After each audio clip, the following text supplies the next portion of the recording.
Avodat Zara Daf Samer Zain. On a vu dans la Mishnah, Noten Tam Lifgam, c'est-à-dire un issour qui laisse un mauvais goût dans le mélange de la nourriture. Le mélange est permis. La Gemara dit que la lacha est ainsi. Donc Noten Tam Lifgam Mutar. La Gemara précise à quelles conditions on dit que Noten Tam Lifgam Mutar, à condition que dès que le issour s'est mélangé dans le mélange, dans la nourriture, il a tout de suite laissé un mauvais goût.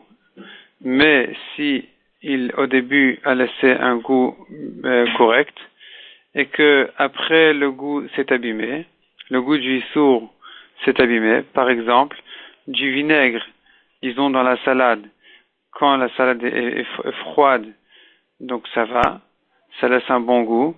Le vinaigre, il s'agit ici d'un vinaigre de issour, par exemple de NSR, et qu'après il a cuit les légumes, il en a fait une soupe, là le vinaigre, il abîme le plat.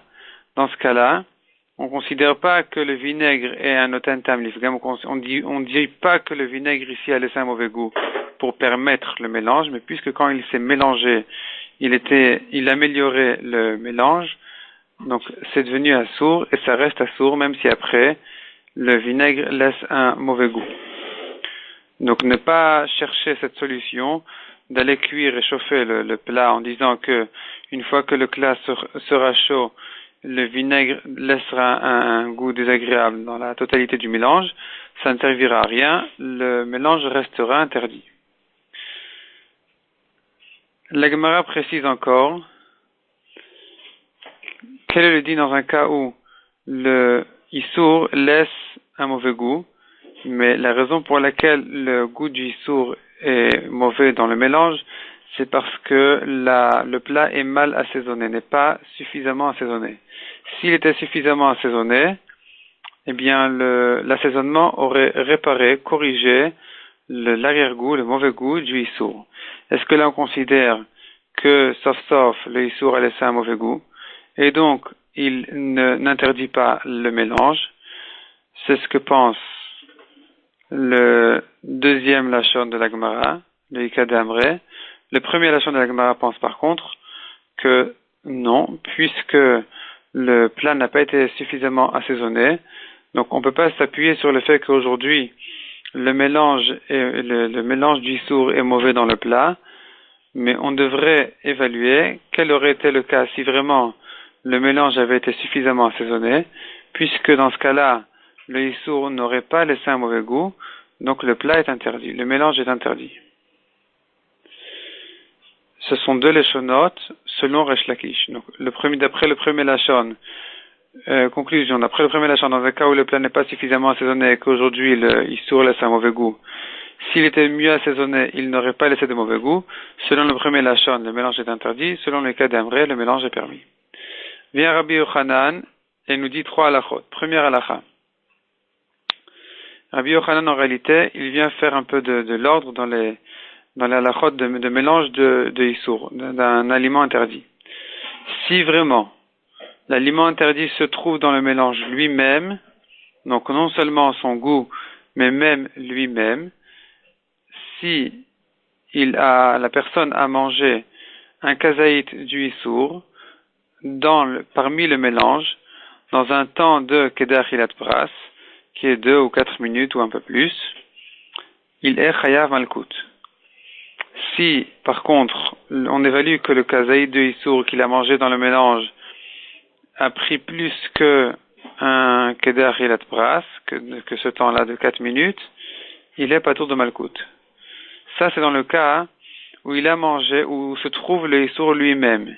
Mais, deuxième cas, dit Rabbi Yochanan, si le issour lui-même, l'aliment interdit ne se trouve pas, mais simplement il a laissé un goût dans le mélange, dans le plat, dans ce cas-là, même si le plat est interdit à cause du goût agréable qu'a laissé le issour, l'aliment interdit, cependant, malkout, on n'est pas chayav puisque le ma'achal assour, l'aliment interdit lui-même, ne se trouve pas dans le mélange.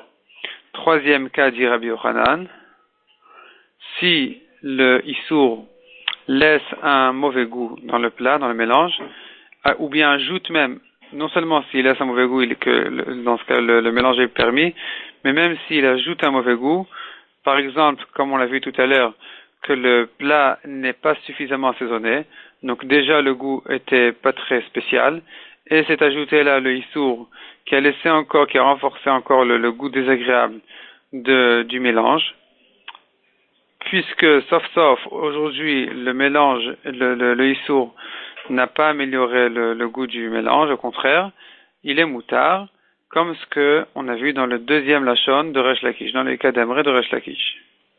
La Gemara conclut, on voit de tous ces avis-là que noten tam nifga moutar. Si le issour a laissé un mauvais goût dans le mélange est permis. Sauf exception, comme on l'a vu, mais sauf exception, c'est-à-dire dans un cas où au début il a laissé un bon goût et après le goût s'est abîmé, ou bien dans le cas où on peut dire que c'est parce que c'était mal assaisonné que ça avait laissé un mauvais goût, mais dans le principe est vrai de dire que si le issour a laissé un mauvais goût, dans le mélange est permis. Donc le issour n'interdit pas la totalité du mélange. La Gemara ajoute là-dessus, en réalité cette halakha est une machloket tanaïm déjà. Donc nous avons une machloket tanaïm, à savoir, est-ce que ce principe-là est vrai, de dire qu'un mauvais goût de issour n'interdit pas la totalité du mélange. Selon Rabbi Meir, le notentam lifgam, donc le mauvais goût du issour, est interdit. Malgré que le issour ne laisse pas un bon goût dans le mélange, le mélange est quand même interdit. La Gemara explique, Rabbi Meir apprend ça du fait qu'il faut faire agala des ustensiles des goïm. Donc un goï qui a cuit dans sa marmite, et vient le juif derrière lui et veut utiliser la marmite. Donc quand je dis derrière lui, ça veut dire même 2 jours après. Là, le goût qui va sortir de la marmite, des cuissons, des plats du goï, c'est un goût qui s'est déjà abîmé dans les parois de la marmite. Et pourtant, il faut faire agala de manière à faire sortir les goûts de issour, puisqu'on considère qu'il risque d'interdire son plat. Donc, de là on voit, prouve Rabbi Meir, que même si le goût du issour s'est abîmé, il interdit quand même le mélange, le plat. Rabbi Shimon pense par contre que noten tam lifga mutar, donc un mauvais goût de issour qui s'est mélangé dans le plat est permis. Rabbi Shimon pense qu'à Gala, on a besoin de faire que dans les 24 heures où on a cuit le issour, mais si 24 heures sont passées déjà, donc le goût s'est effectivement abîmé et il ne peut plus interdire le plat. C'est que dans les 24 heures où le goût ne s'est pas encore abîmé qu'il risque d'interdire le plat. C'est pour ça qu'il faut faire dans ce cas-là uniquement qu'il faut faire agala selon Rabbi Shimon. Et la Gemara dit d'où Rabbi Shimon sait-il que le mauvais goût du issour n'interdit pas le mélange. Il apprend ça de la viande nevela. Donc la viande nevela s'écrit dans la Torah, tu la donneras au goy. Tu la donneras soit au ger toshav, soit au goy. Or, le ger toshav ne peut pas manger une nevela qui s'est abîmée, de la viande qui s'est abîmée. Donc, on apprend de là que le issour nevela ne s'appelle un issour, n'est considéré comme un issour que dans le cas où c'est mangeable. Si on ne peut pas le manger, si un ger toshav ne peut pas le manger, la Torah ne l'appelle même pas une nevela, ne l'appelle même pas un issour.